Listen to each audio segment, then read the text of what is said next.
Je crois pouvoir vous dire que je paie beaucoup d'impôts. La priorité, c'est la réduction des déficits. Il faut absolument que l'État réduise son train de vie. La détermination du gouvernement, elle est intacte. Et nous réduirons le déficit, voire mieux.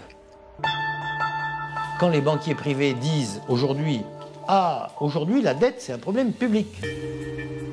Je suis sûr que c'est un problème public. On a absorbé votre dette à vous et le bazar que vous avez fabriqué. On dit si la Société Générale fait faillite, rendez-vous compte. Parce qu'elle a trop prêté à la Grèce. Oui, mais elle a beaucoup gagné d'argent en prêtant à la Grèce. On a donné la responsabilité de la création de l'argent à des acteurs qui ont un intérêt personnel puissant à ce que cet argent soit rare. Pour tenir à la gorge cet État, pour le prendre à la gorge, rien de mieux que l'endetter.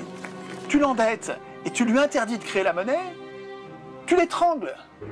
On commence par vous prêter de l'argent, et puis après vous ne pouvez pas rembourser, on augmente les taux, et à la fin on vous prend votre chemise. J'ai du mal à penser que lorsqu'on a mis en place ces politiques publiques, on n'ait pas réfléchi à l'époque à qui allaient être les perdants, qui allaient être les gagnants.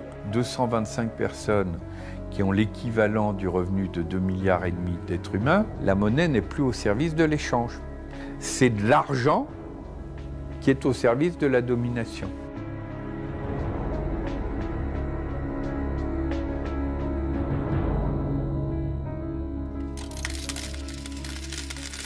L'argent manque. L'obsession de la dette mine toute politique publique. Il ne s'agit plus de prévoir ni d'organiser, mais d'économiser sou à sou une richesse faite de jetons métalliques, tout droit sortis des banques centrales.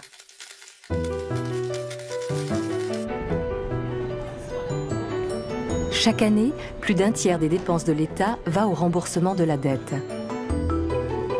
Premier poste budgétaire, le remboursement des intérêts et du capital représente 3 fois le budget consacré à l'enseignement scolaire, 8 fois celui consacré au travail et à l'emploi.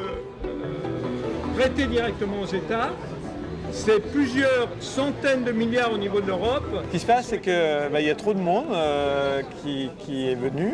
C'est des simples citoyens. Cette question de la dette qu'ils entendent tous les jours à la télévision les interroge.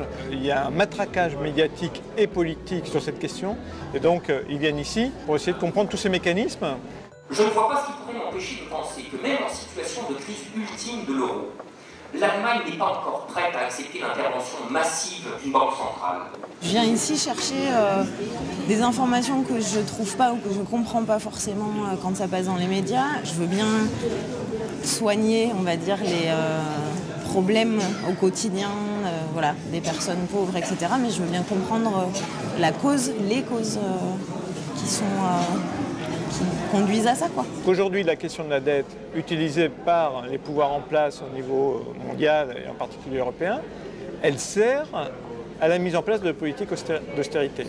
Mais pour démontrer cela, il faut qu'on démontre aussi comment a été constituée la dette, de quoi aujourd'hui elle est constituée, et quelles sont les alternatives possibles à ce système-là. Le mécanisme de la dette, il est produit par deux phénomènes. D'un côté, l'essentiel de la création monétaire devient privé et avec intérêt, alors qu'on avait une création monétaire publique et sans intérêt. Et le deuxième phénomène, ce sont les exonérations d'impôts. Bon. Alors, qu'est-ce qui se passe ? Par exemple, la Cour des comptes a mis en évidence dans un pays comme la France qu'il y avait eu 100 milliards d'exonérations fiscales de toute nature au cours, par exemple, des 10 dernières années. Qui bénéficie de ces exonérations fiscales ? Les catégories les plus riches. Avec ce revenu supplémentaire, elles vont pouvoir prêter, et notamment prêter aux États. Donc, elles payent moins d'impôts, elles gagnent une première fois, et avec ce supplément de revenus, elles vont pouvoir prêter notamment aux États, et elles vont recevoir les intérêts de la dette. Donc, elles gagnent 2 fois. Les catégories les plus modestes, c'est le contraire, c'est la double peine. Elles ont perdu une première fois parce que moins d'impôts, ça veut dire moins de services publics, moins de transferts sociaux. Elles ont perdu une première fois. Et elles perdent une deuxième fois parce qu'il faut aller payer les intérêts de la dette. comme contribuable, et à ce moment-là, elle paye une deuxième fois. Donc le mécanisme de l'endettement est en fait un mécanisme qui creuse les inégalités. Aux côtés de Attac, le collectif pour l'annulation des dettes du tiers-monde participe aux audits de ces dettes contractées par les pays pauvres aux dépens de leur population. Forte de son expertise, l'ONG attire aujourd'hui l'attention sur les points communs entre dette du tiers-monde et dette des pays d'Europe. Le premier point commun, c'est les détenteurs de cette dette. Parce qu'on s'aperçoit de manière générale, de manière globale, que ce sont ces fameux marchés financiers, donc ces banques privées, ces fonds d'investissement, ces compagnies d'assurance, qui possèdent la dette de nos États au nord et la dette des pays du sud. Donc les créanciers sont les mêmes. Et le deuxième point commun qui est absolument frappant aujourd'hui, c'est les mêmes mesures que les gouvernements ont dû appliquer à la lettre sous surveillance du FMI et de la Banque mondiale, c'est-à-dire privatisation, licenciement dans la fonction publique. Donc là, ça nous ramène complètement à la situation qu'on vit actuellement dans les pays du Nord et qui, à chaque fois, est légitimée par cette dette. Donc on n'a pas le choix, cette dette est là, donc il faudrait appliquer ces mesures d'austérité. Donc voilà, il faut s'interroger sur la validité de cette dette, la légitimité. À qui a-t-elle profité? Est-ce qu'elle a profité à la population, à l'intérêt général? Si ça n'a pas été le cas, c'est une dette illégitime qui doit donc être mise en cause, en d'autres termes, qui ne doit pas être payée par la population.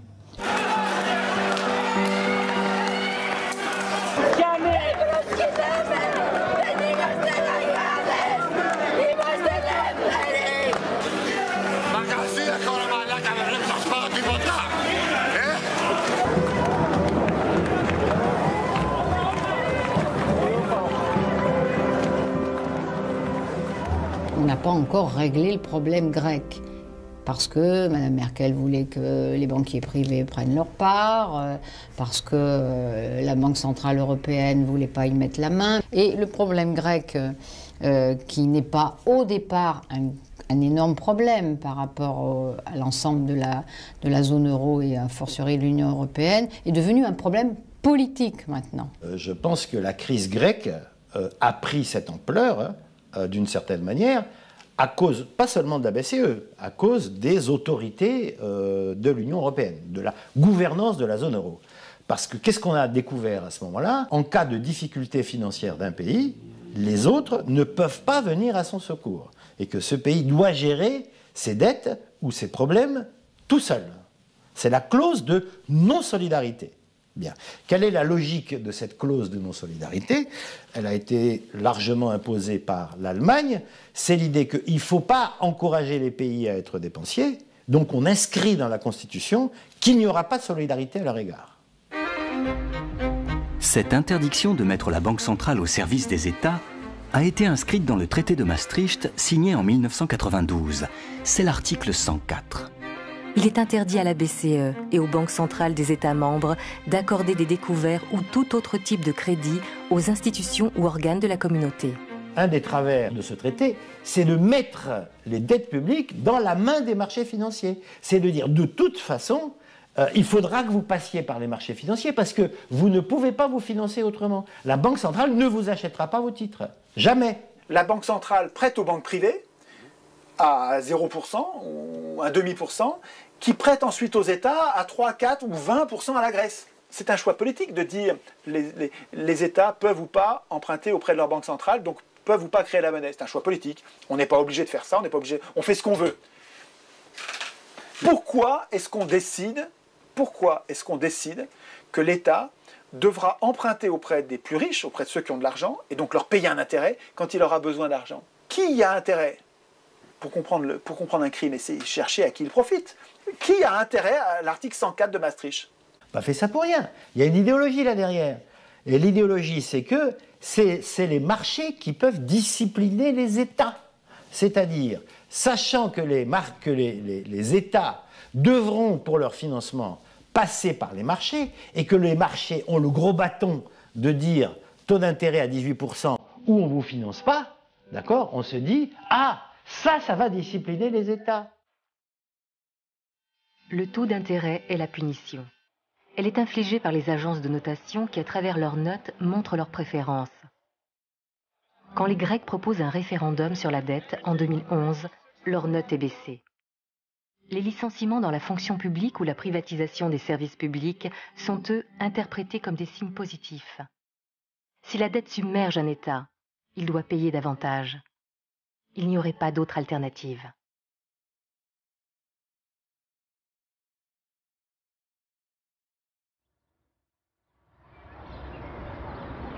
En Grèce, 600 ans avant Jésus-Christ, le législateur Solon interdit de réduire un citoyen en esclavage s'il ne peut payer sa dette.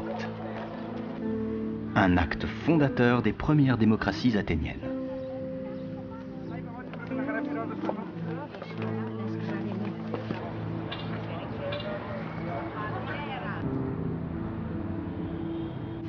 Dominique Hollard travaille au cabinet des médailles à Paris. Pour ce spécialiste de l'Antiquité, les crises monétaires sont fréquentes au cours de l'histoire. Mais la situation actuelle est un peu curieuse. La Grèce, en tant que pays, devrait de l'argent à l'Allemagne, à l'Angleterre, à l'Union européenne, au Japon. Non, elle doit de l'argent à des banques privées qui lui ont prêté de l'argent à des taux qui peuvent être considérés comme quasiment usuraires, argent que ces banques n'avaient pas, mais qu'elles ont pu prêter en empruntant à des taux très bas sur de la finance publique mis à leur disposition par les États européens. Vous voulez dire que ce sont les États qui ont financé les banques privées, qui ont refinancé les États derrière? Absolument. Par rapport à la crise actuelle, là où un Romain sera extrêmement surpris, ou un empereur, ou même un banquier romain, c'est le fait que des États entiers, et des empires entiers, parce que les États-Unis, par exemple, sont à la taille d'un empire, soient désormais ne soit plus maître réellement de l'outil monétaire. Cette chute, cette perte de la main publique, de la res publica, de l'État sur le contrôle des flux, je crois que c'est ce qui est le plus incompréhensible pour un homme de l'Antiquité s'il voyait ça de nos jours. C'est-à-dire qu'en fait, qu'en dernière analyse, ce soit un groupe mystérieux d'investisseurs sans visage qui puissent ruiner une économie sans que l'État, avec sa majesté d'État, puisse y faire quoi que ce soit. En dernière analyse, quoi qu'il se passe, et quelles que soient les contraintes externes ou internes, le dernier mot revenait à la puissance publique. Et je vous ai amené là deux monnaies qui parlent du même événement. Ce sont de très belles monnaies de bronze, des sesterces, mais alors noires parce qu'elles se sont oxydées. Au départ, ce sont des monnaies aussi jaunes que nos pièces de 50 centimes d'euros, à l'origine, leur vraie couleur. Des pièces de l'empereur Hadrien, bien connues, et l'empereur Hadrien a, parmi d'autres empereurs de la période, il n'est pas le seul, fait des remises fiscales. Et sur les scènes que vous voyez là, vous voyez un licteur, c'est-à-dire un officier public, représentant l'autorité de l'État, qui met le feu avec une torche à une pile de papier, de rouleaux, qui sont en fait les dettes, qui sont les registres d'endettement, puisque toute dette était évidemment enregistrée, les dettes vis-à-vis de l'État d'un certain nombre de particuliers de communautés. Là, vous avez la scène, vous voyez juste le licteur mettre le feu au registre de dettes, et là, vous avez le même licteur qui met le feu au registre de dettes, avec de l'autre côté des citoyens enthousiastes qui acclament évidemment cette action de remise fiscale. Une inscription nous a permis de savoir, indépendamment de ces monnaies, que c'est la somme de 900 millions de sesterces, qui est quand même une somme assez conséquente qui a été annulée.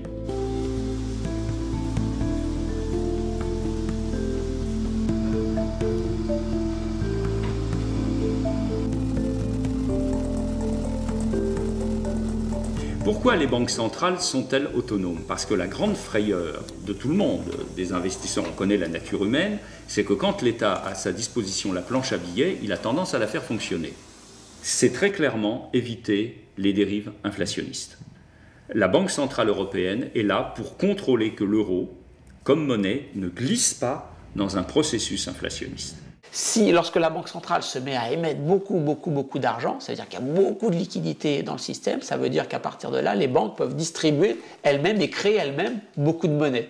Et donc les Allemands disent, si vous créez beaucoup de monnaie, Si la Banque centrale crée beaucoup de monnaie et que ça permet aux banques de distribuer beaucoup de crédits, eh bien, les gens vont se mettre à acheter en veux-tu, en voilà tout style de produits. Et le fait que cette demande va être extrêmement forte, ça va faire monter les prix. Et une fois que vous avez commencé à faire monter les prix, les syndicats vont dire les prix montent et pas mes salaires.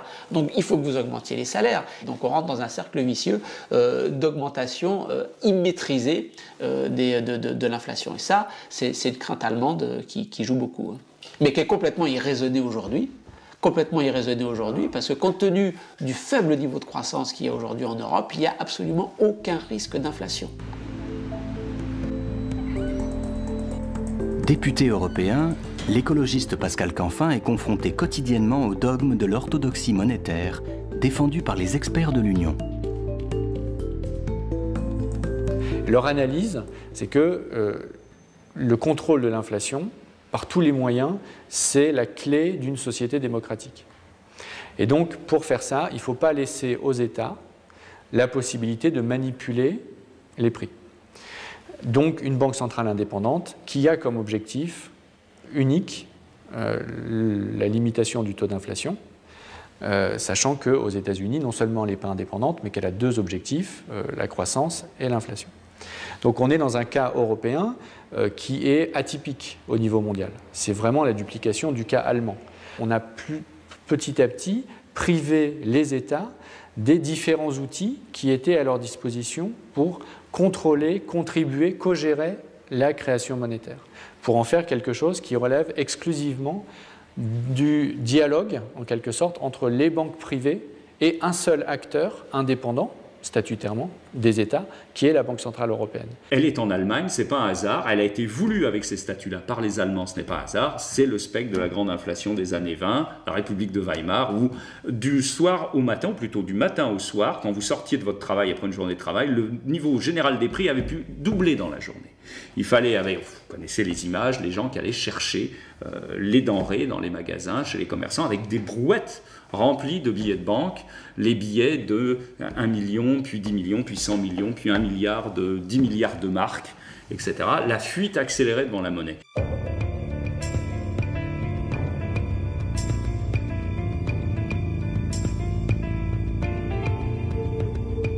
Ça a été un traumatisme là, majeur pour l'Allemagne, parce qu'ils ont lié ça, alors qu'il n'y a pas de lien direct, après, avec la suite de la grande crise, puis la guerre et l'économie de guerre, et du coup, l'orthodoxie budgétaire et l'orthodoxie monétaire, ne pas faire trop de monnaie et ne pas laisser les prix déraper, est une volonté politique absolue de l'Allemagne qu'elle a imposée à tous ses partenaires dans l'euro. Ça a surtout conditionné la façon dont l'Allemagne a voulu gérer cette crise de la dette publique européenne, hein. Elle l'a fait avec ce souvenir, effectivement, de à chaque fois qu'on crée trop de monnaie, ça se finit toujours dans l'inflation. Elle l'a fait aussi avec le souvenir de la façon dont l'Allemagne s'est reconstruite après la Seconde Guerre mondiale, avec ce qu'on appelle l'ordolibéralisme, c'est-à-dire un libéralisme qui doit respecter des règles extrêmement précises. Et une fois qu'on a les règles, on les respecte toujours. Et entre cette crainte du fait que toute intervention de banque centrale va se terminer affreusement dans l'inflation, et de l'autre côté le fait qu'une fois qu'on a une règle, on la respecte scrupuleusement, eh bien ça a conduit l'Allemagne à imposer au reste de l'Europe, et en relais avec Nicolas Sarkozy en France, à dire que, la Banque centrale européenne ne devait pas aider les États au moment de leur crise de dette, et que deux, les États s'étaient engagés lors de la construction de la monnaie unique à maîtriser leur déficit et leur dette publique, et donc la seule façon de s'en sortir quand on a une crise, c'est de faire de la vertu budgétaire généralisée. En 2010, embourbée dans la crise de sa dette, la Grèce perd peu à peu la main sur les décisions politiques. Sommet après sommet, réunion après réunion, elle se retrouve soumise aux diktats financiers imposés par l'Europe. Yet both the government and the Greek people are absolutely determined to change the path for Greece, to make the path one of stability and growth. Only yesterday we took very strong measures, an adjustment package with a majority in Parliament, showing the will to move forward. And we are determined to move forward. Thank you.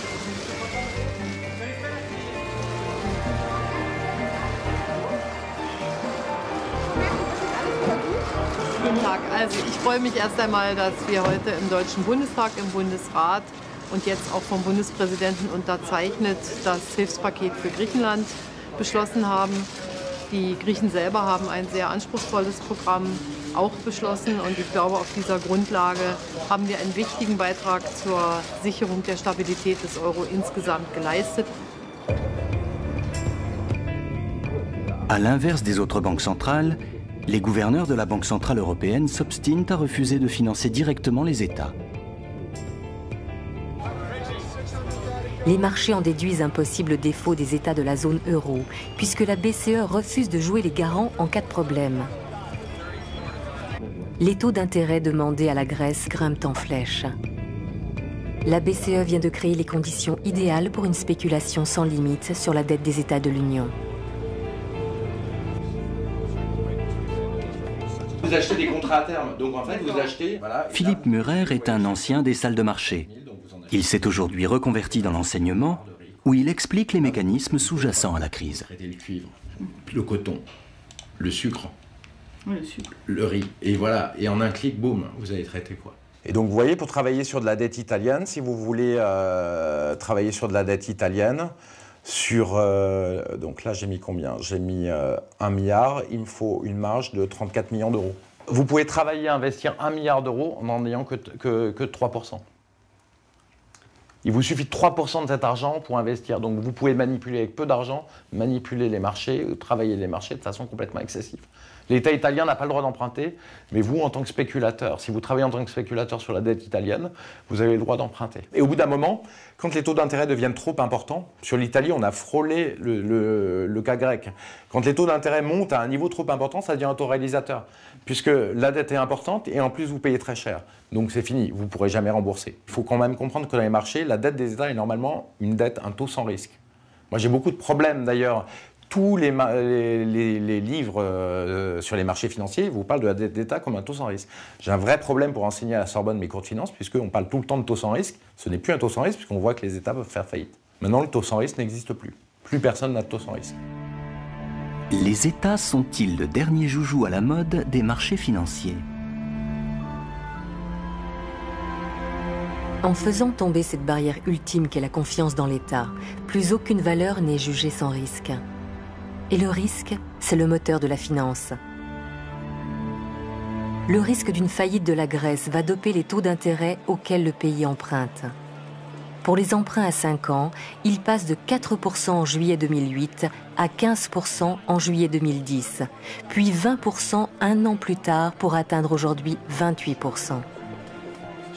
Ce risque génère de nouveaux contrats d'assurance, comme les CDS qui viennent s'ajouter à la liste des produits spéculatifs.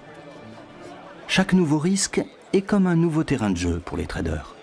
Tant qu'on n'a pas, d'une part, créé un contre-pouvoir en matière de société civile, et tant qu'on n'a pas fait des réformes structurelles sur les marchés financiers, par exemple pour dire vous ne pouvez pas assurer un risque que vous n'avez pas, pour dire si vous êtes une banque et que vous financez un fonds spéculatif, à ce moment-là, vous ne pouvez pas avoir la garantie des États, etc. Un certain nombre de mesures structurelles, on est finalement dans un système financier qui n'a pas suffisamment changé par rapport aux dérives des années 2000. Sur les 3200 milliards de dollars qui s'échangeaient quotidiennement sur les marchés financiers avant la faillite de Lehman Brothers en 2008, sur ces 3200 milliards, 97,3% exactement, ne correspondait pas à des biens et des services réels.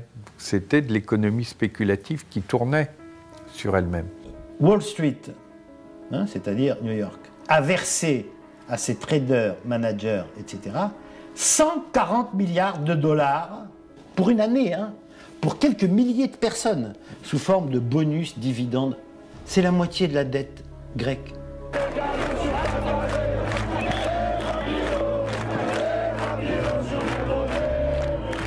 Et ce qu'on a développé, c'est ce qu'on peut appeler la planche à billets privée. Et les excès de la planche à billets privée ont été encore bien pires que les excès de la planche à billets publique.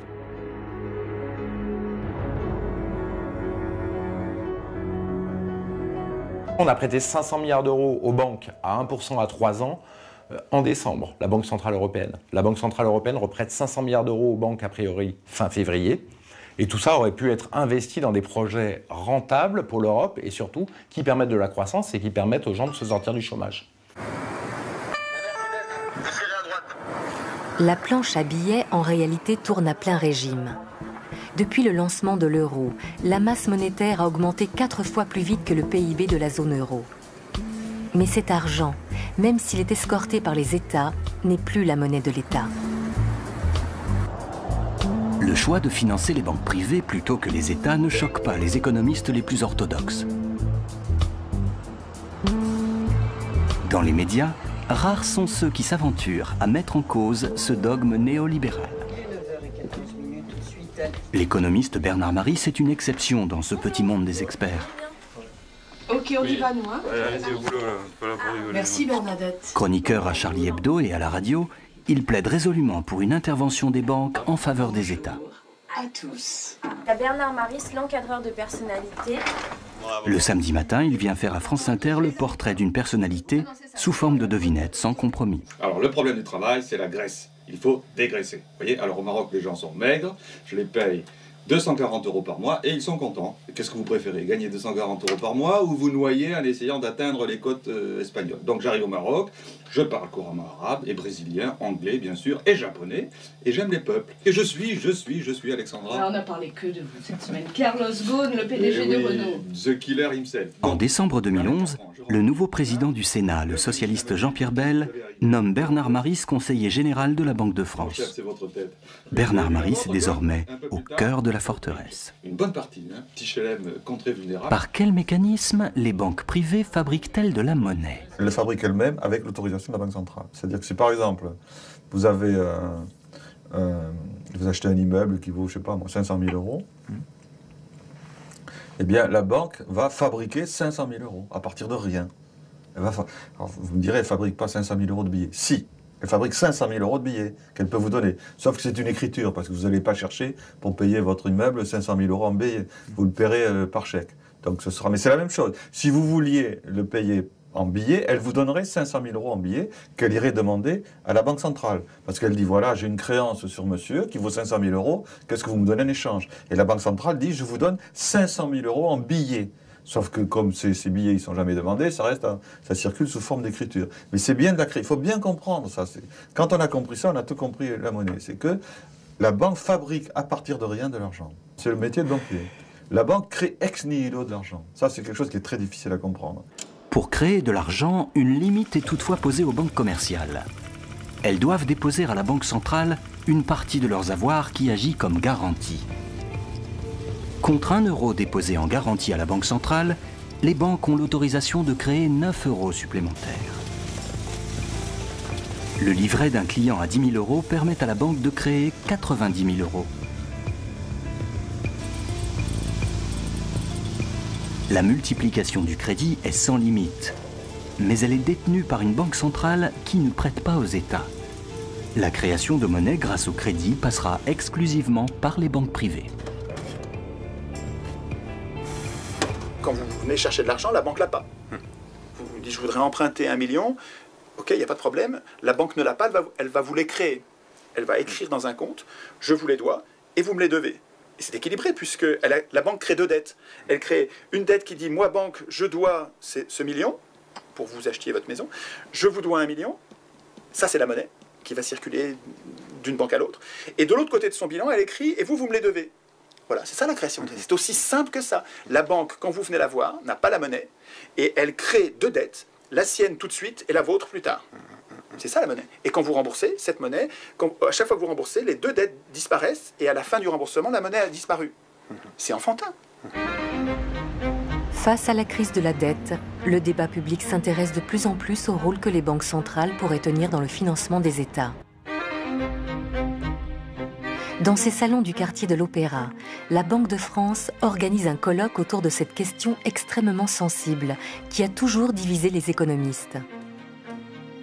C'est vrai qu'aujourd'hui, on a cette chose assez paradoxale, c'est qu'on crée de la monnaie massivement pour l'économie, à travers les banques, et donc en fait on fait du crédit à des taux proches de zéro aux banques, qui elles-mêmes vont reprêter à des taux positifs, de sorte qu'en quelque sorte on subventionne les banques directement, alors que les États qui ont bien besoin de ça sont obligés d'emprunter à des taux sensiblement plus élevés. Et ce paradoxe-là n'est pas résolu. Et très clairement, on pourrait imaginer que les banques puissent être contraintes, par exemple, à prêter aux États dans des proportions de ce qu'elles font à l'échelle de l'ensemble de l'économie. L'intervention des banques centrales en faveur des États est interdite par les traités européens. Alors, le retour à une monnaie nationale sous l'égide de la Banque de France remettrait-elle la création monétaire dans la main de l'État ? En réalité, depuis sa création, la Banque de France n'a cessé de lutter pour son indépendance. Les premiers faits remontent à 1799. 3 mois après le coup d'État du général Bonaparte, un groupe d'hommes d'affaires français mené par le banquier suisse Jean-Frédéric Pergaud demande à voir l'empereur.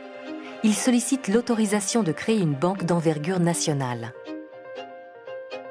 C'est une date, vous savez, le 6 février 1800. C'est la date pratiquement de la création de la Banque de France.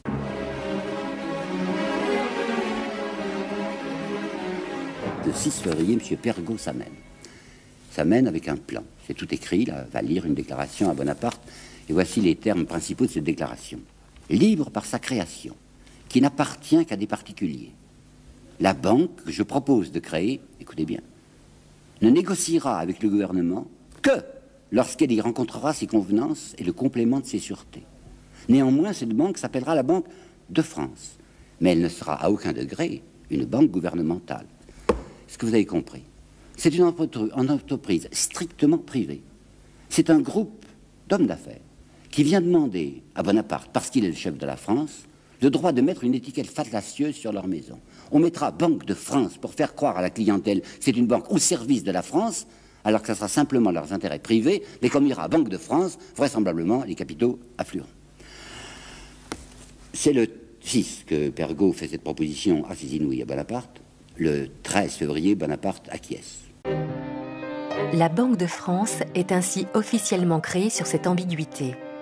Public ou privé, le mélange des genres est consommé.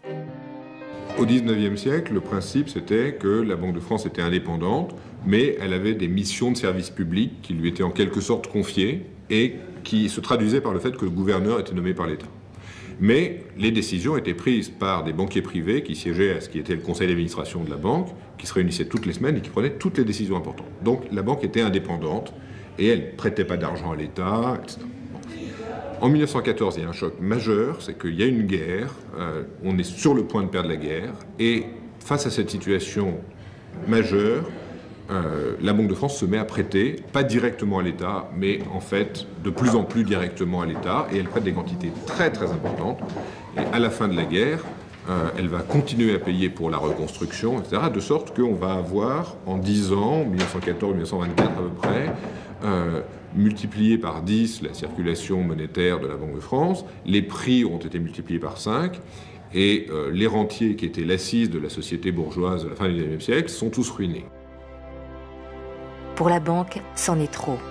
D'autant que le gouvernement Herriot du cartel des gauches a l'intention de combler le déficit qui perdure en augmentant les impôts. La Banque de France cherche à stabiliser la monnaie. Le gouvernement est d'accord avec cette politique, mais considère que la manière de le faire, c'est d'augmenter fortement les impôts pour que le budget soit équilibré et que par conséquent, il n'y ait plus besoin d'emprunter à la Banque de France. Ce qui est complètement raisonnable. Le problème, c'est de savoir quels impôts on augmente. Évidemment, les régents de la Banque de France n'ont pas les mêmes idées sur les impôts qu'il faut augmenter que le gouvernement de gauche. Et surtout, ils menacent de faire encore plus grave que d'augmenter les impôts sur le revenu, ils menacent de taxer le capital. Et ils menacent de taxer le capital à des taux qui sont beaucoup plus élevés que ceux de l'impôt sur la fortune aujourd'hui, parce qu'ils pensent qu'en gros, il faut prendre une partie du capital, pas juste taxer les revenus du capital implicitement. Il faut prendre une partie du capital, et puis après, ce sera fini. Et ça, c'est absolument hors de question pour les détenteurs du capital qui disent « mais non, il faut augmenter la TVA, parce que la TVA, tout le monde la paye, mais ce sera presque rien pour chacun, et donc ce sera fini. » On connaît, c'est les mêmes questions toujours. Le milieu des affaires et de la finance organise la riposte. Les bons du Trésor, qui alimentent le budget de l'État, sont victimes d'un boycott. Herriot dira qu'il s'est heurté au mur de l'argent. Le gouvernement Herriot, il est piégé parce que la dette à court terme, la dette flottante, est tellement importante que le simple fait que les gens cessent de renouveler la dette flottante suffit à mettre le gouvernement au bord de la faillite. Et comme il est au bord de la faillite, il est obligé d'aller voir la Banque de France. Et la Banque de France lui dit « Vous voyez que vous ne pouvez pas vous passer de nous ». Et à ce moment-là, politiquement, il est fini, il se casse la figure et le gouvernement change. Pour le Front populaire, arrivé au pouvoir en 1936, le statut privé de la Banque de France est incompatible avec l'intérêt général. La loi du 24 juillet 1936 en modifie les statuts. Les administrateurs de la banque ne seront plus nommés par les actionnaires privés, mais par le gouvernement.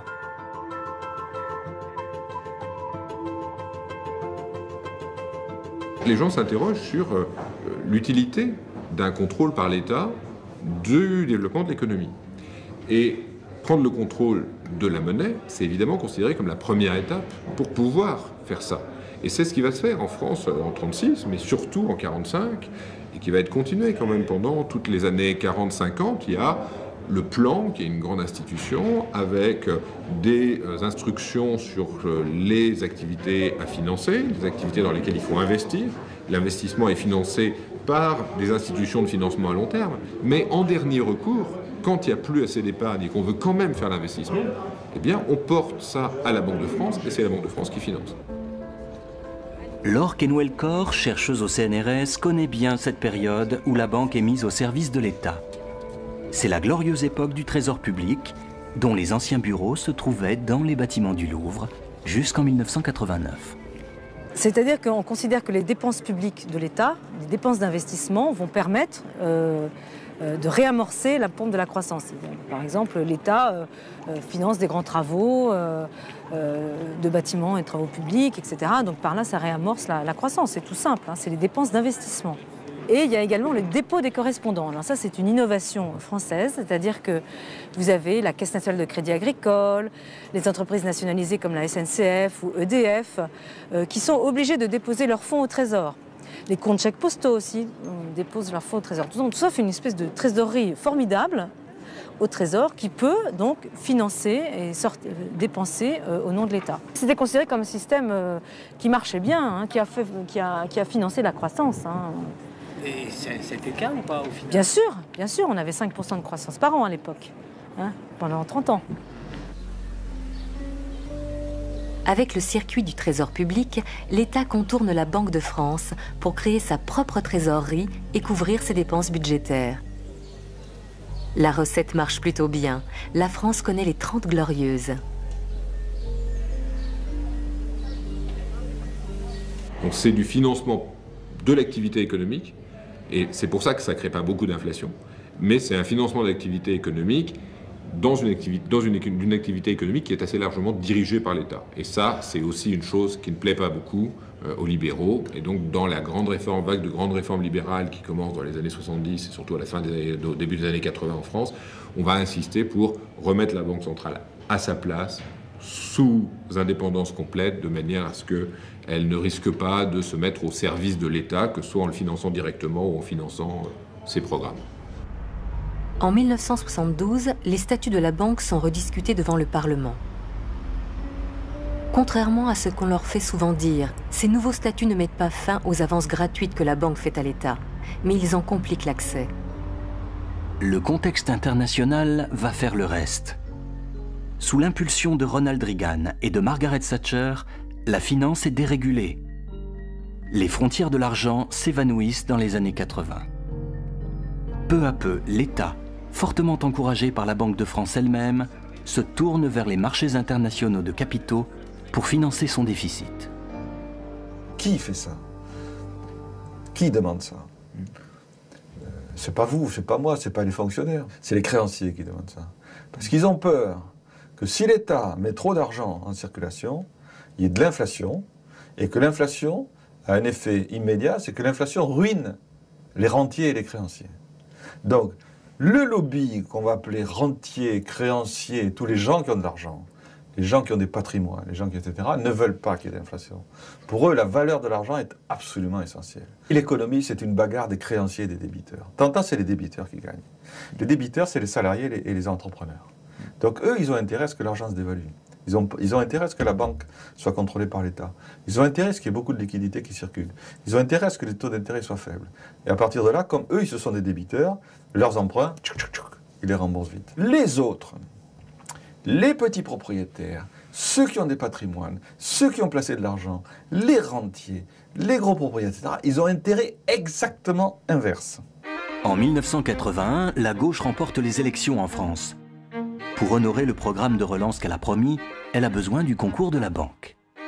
Nouveau bras de fer entre les services du Trésor public et le gouverneur de la Banque de France. On a un gouverneur de la Banque de France, Renaud de la Jeunnière, qui a une grande proximité, qui a été nommé par Valéry Giscard d'Estaing, qui a une grande proximité personnelle et idéologique, disons, avec le pouvoir sortant, et qui n'accepte pas la politique mise en œuvre par les socialistes à leur arrivée au pouvoir. Il faut bien comprendre que la politique que tentent de mettre en place les socialistes lorsqu'ils arrivent au pouvoir, elle est à contre-courant de ce qui est le courant Reagano-Thatcherien, on va dire, de la politique mise en œuvre aux États-Unis et en Grande-Bretagne, mais surtout de la politique mise en œuvre par certains des influents partenaires européens de la France, notamment de l'Allemagne. Et c'est aussi cet argument de la construction européenne que François Mitterrand et les socialistes vont utiliser en 82-83, lorsque va avoir lieu ce fameux tournant de la rigueur, cette réorientation de la politique économique menée par la France. C'est l'argument européen qui va servir à justifier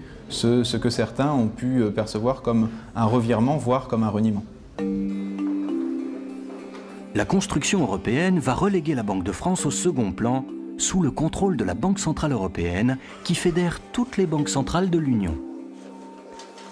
Mais l'objectif reste le même. Indépendance maximum à l'égard du pouvoir politique.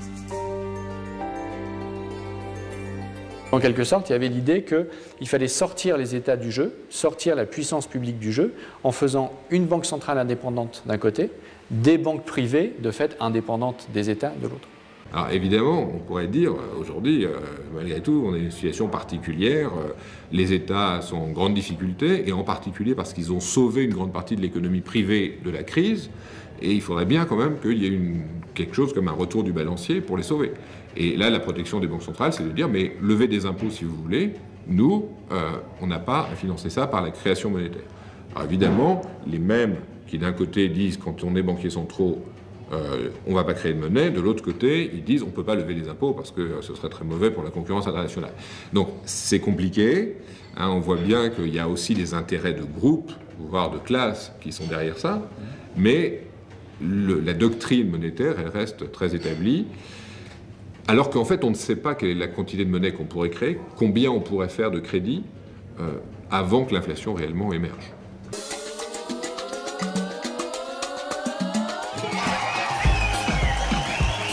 Prêter aux États est un mécanisme dans lequel la BCE refuse d'entrer, de peur d'y laisser sa monnaie. L'argent ne doit pas perdre de sa valeur, autrement dit, pas d'inflation. Toute sa politique monétaire tient dans ce concept. Sauf qu'aujourd'hui, ils sont un peu pris à leur propre piège parce que finalement l'inflation telle qu'elle est définie dans le mandat de la BCE, c'est l'inflation des prix à la consommation, c'est-à-dire les prix des biens qu'on achète tous les jours.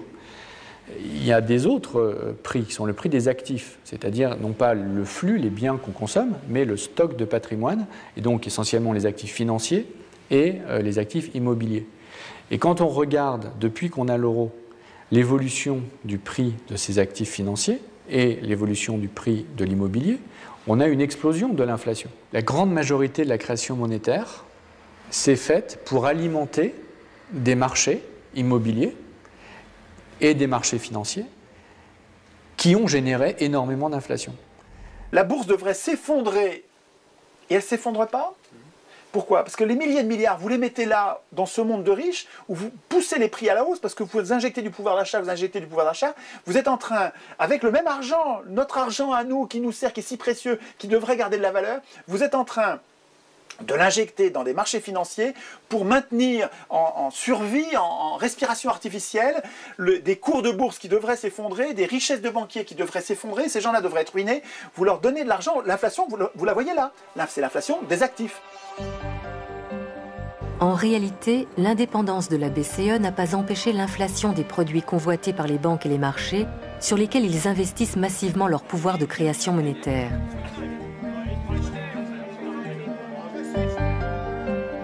Ces masses de monnaie virtuelle, scripturales comme on l'appelle, constituent une sorte de nuage de crédit qui se dilate et se contracte en permanence et sur lesquels les banques centrales n'ont aucun pouvoir.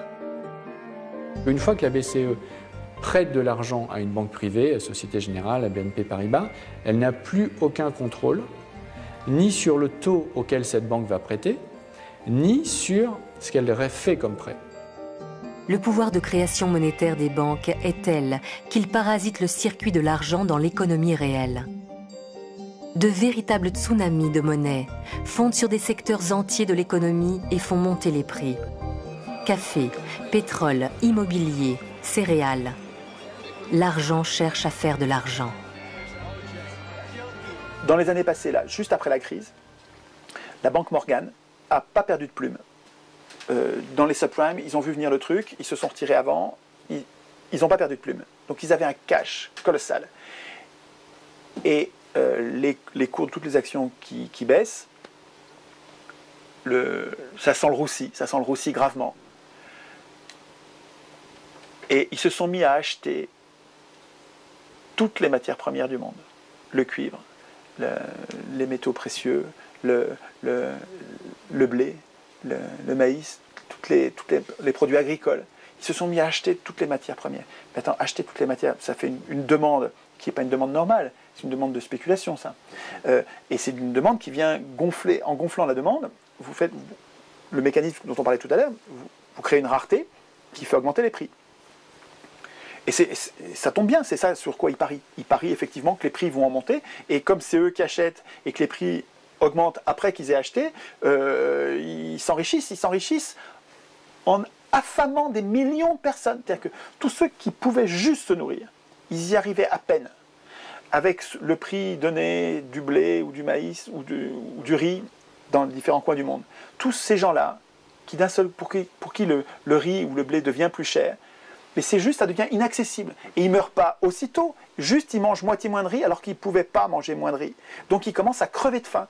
Et crever de faim, ça prend des semaines de torture, ils sont en train de mourir de faim là. Ils sont en train de mourir de faim parce que les banquiers, parce que Morgan a décidé que, effectivement, là c'est vraiment le moment d'acheter, c'est ça qui va manquer au monde, donc c'est ça qu'il faut qu'on ait acheté. De toute façon, on a du cash, il faut qu'on l'utilise ce cash. Enfin, je veux dire, là on a un problème.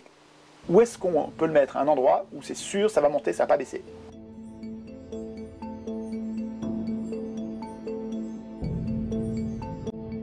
Comment sortir de ce piège dans lequel l'argent nous enferme? La question n'est pas nouvelle. Après la crise de 29, le député Jacques Duboin s'étonne de ces crises à répétition dans un monde où progrès techniques et scientifiques rendent l'abondance possible. Sa fille Marie-Louise Duboin a conservé toutes ses archives. Elle écrit et continue de militer pour que l'argent redevienne un bien commun. Ce qu'on appelle la crise. Et ça date de 1933. Dans son essai Coul-Ahuri, la misère dans l'abondance, Jacques Duboin a dressé le portrait d'une France plongée dans une crise paradoxale. Voilà Coul-Ahuri tout seul et le sous-titre « Ou la misère dans l'abondance ». Coup débarque en France avec l'ordre, la mission que lui a confié son père d'aller voir quel cataclysme s'est abattu sur la France pour que tout d'un coup il y ait tellement de chômeurs, des gens qui n'ont rien à manger. Est-ce que les champs ont été détruits? Est-ce qu'il n'y a plus de vaches? Il n'y a plus de blé? Qu'est-ce qu'il y a? Alors coup il débarque, il va voir les gens, il voit une France merveilleuse, des champs verts, des prés, des... Ah, il questionne les gens, il voit justement, entre autres dans l'histoire, hein, il voit un paysan, il lui dit « Alors, comment ça va ?»« Bof, mal, dit le paysan. »« Pourquoi ? Vous avez pas... »« Oh, mais au contraire, on a produit beaucoup trop, on a beaucoup trop de blé. » Alors qu'il dit ben, « Si vous avez du blé, c'est formidable, vous allez pouvoir faire du pain, vous allez nouer... Oh, ahuri, lui, il traite d'ahuri. Bien sûr que non, si j'ai trop de blé, il va pas se vendre, moi j'aurai rien. » Donc il faut détruire du blé pour que j'ai de l'argent. Dans son livre « La grande révolution qui vient », Jacques Dubois écrivait « Au prix d'efforts surhumains, les hommes ont réussi à obliger l'énergie qui dort dans la nature à faire naître l'abondance. Et ils n'ont rien eu de plus pressé que de lui déclarer la guerre afin de ressusciter cette bienfaisante rareté qui permet de gagner de l'argent. Comment peut-il y avoir surproduction alors que des milliers de familles continuent de manquer du nécessaire ? L'argent, tel qu'il est aujourd'hui créé par les banques, est-il encore le meilleur moyen de répartir les richesses de nos sociétés? Ces considérations n'ont rien perdu de leur actualité. Pour Marie-Louise Dubois, notre système de création monétaire n'est pas adapté aux besoins de nos sociétés. La banque a un raisonnement, un objectif, des critères, le rendement que ça rapporte. Que ce soit une collectivité locale, un individu ou maintenant un État, mais ce n'est pas son problème. Son seul problème, c'est que si elle crée de l'argent, j'allais dire si elle prête, parce que le mot est un peu ambigu, si elle crée de l'argent pour un client, c'est pour que ça lui rapporte. Si vous venez dire, je veux créer, oh, je vois dans mon entourage des gens qui sont seuls, il faudrait un bâtiment bien fait, avec de l'air autour, du personnel un peu compétent, qui sache les aider. Alors peut-être qu'avec le temps, je pourrais vous rembourser, mais pas très vite. Et puis les intérêts, il faudrait pas... Alors le banquier dit, arrêtez, ça m'intéresse pas. Qui décide de ce qu'on va faire? Mais ce sont les investisseurs, ce sont les gens qui ont l'argent et qui vont décider où ils le mettent. Et ils ne le mettent pas en fonction des besoins. Si demain on fait du bio, on n'en fait pas. Si demain on fait, je sais pas moi, des énergies renouvelables ou pas, c'est uniquement si la banque a décidé que c'était rentable.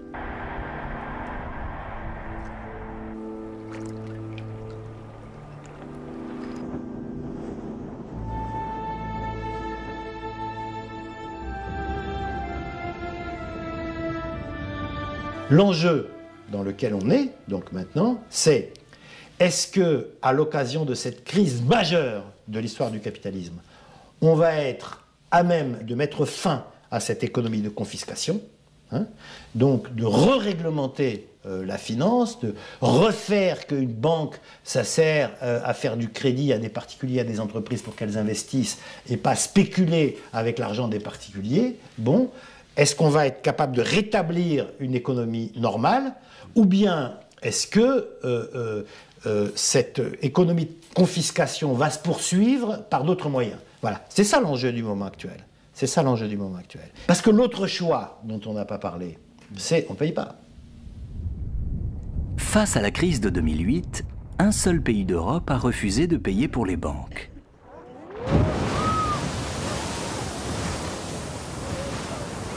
L'Islande.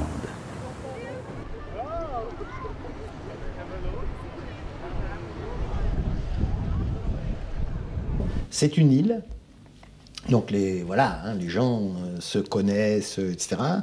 Ils partagent des histoires ensemble, ils sont là l'hiver, ensemble, pas seulement l'été, quand les touristes viennent les voir, et c'est petit, bien. Donc, profitant de cette particularité-là, ils ont une attitude absolument magnifique, magnifique. Ça veut dire qu'ils sont allés dans les banques et ils ont dit, hop, on sort les actifs domestiques, donc les avoirs des Islandais, voilà. Tout ce qui est actifs étrangers, tout ce qui est activité spéculative, tout ce qui est ce avec quoi les gens se sont gavés pendant des années, terminé, on fait défaut. Suite à la crise des subprimes, la banque privée islandaise iSave et sa maison mère Landbanski doivent rembourser 4 milliards de dollars à des clients hollandais et britanniques. Le gouvernement annonce qu'il prendra en charge cette dette privée.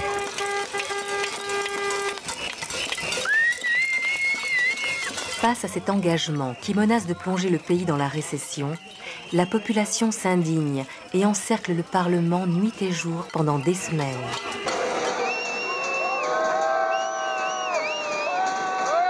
Cette résistance de la population islandaise plonge la communauté financière dans la consternation.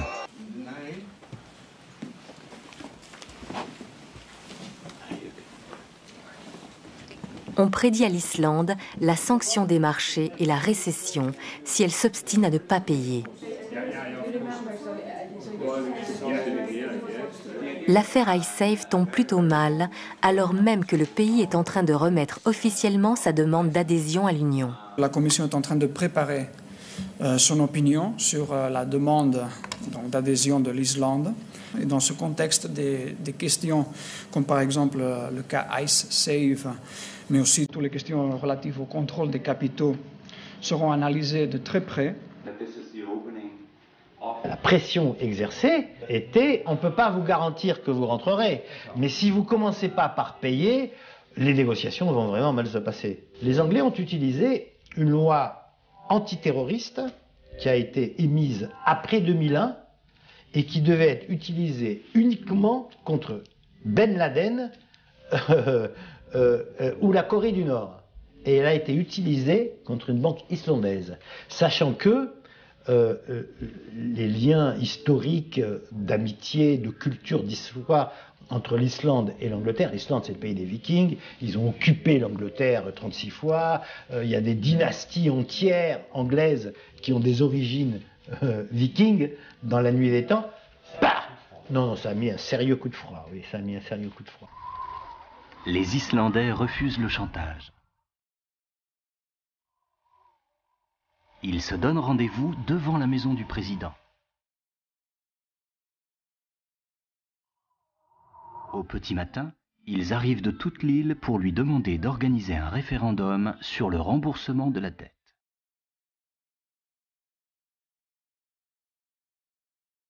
Ils apportent au président une pétition signée par un quart de la population.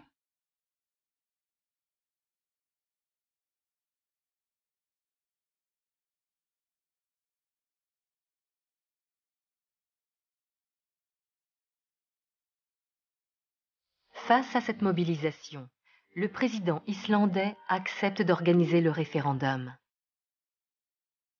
Le 6 mars 2010, les Islandais votent à 93% contre un remboursement de la dette privée avec de l'argent public.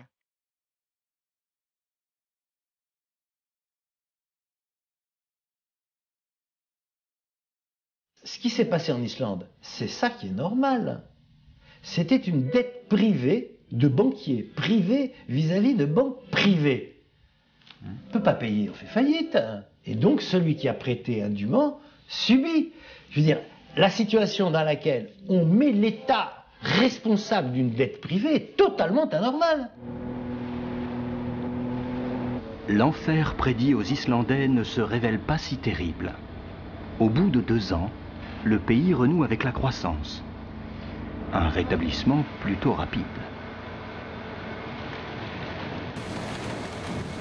Comme les choses vont mieux, une partie des actifs se valorise et reprennent de la valeur.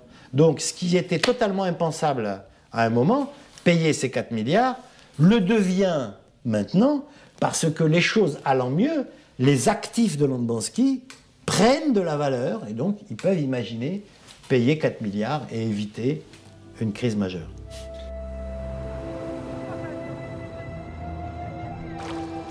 En protégeant l'argent public, les Islandais ont sauvé leur petite île. Cette expérience, peu commentée dans les médias, a débouché sur le projet d'une nouvelle constitution qui protégerait l'État des dérives de la finance.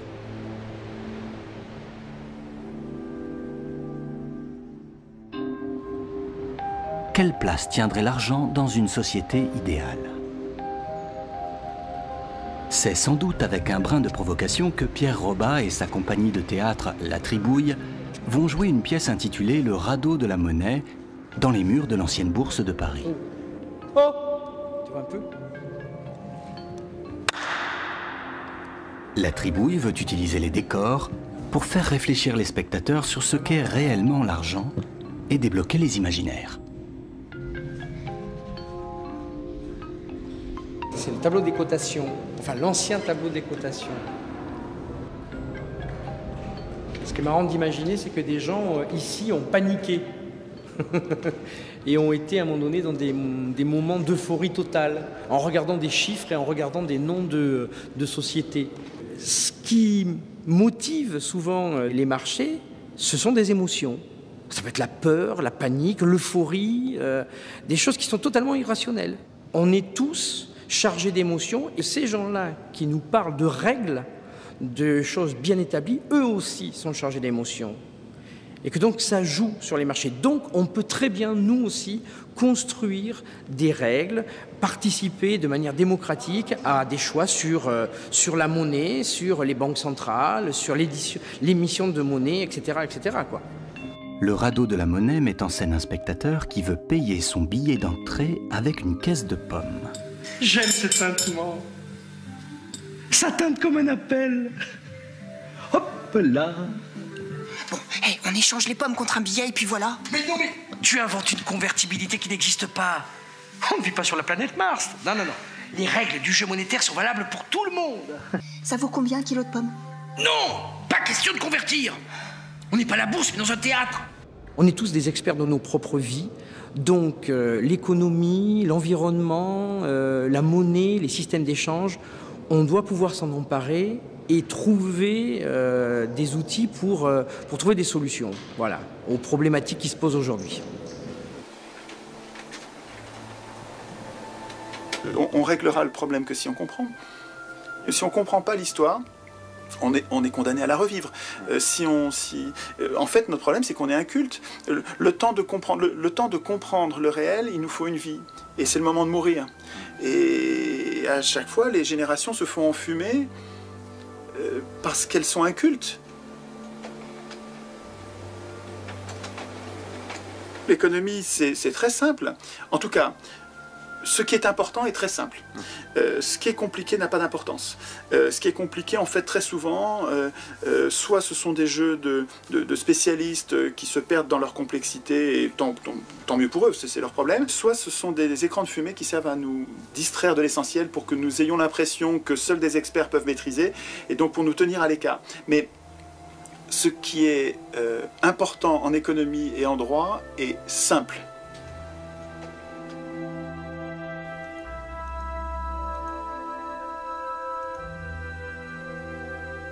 Les deux grands fondamentaux sans lesquels il n'y aurait pas d'économie possible, c'est d'une part la nature et d'autre part les humains.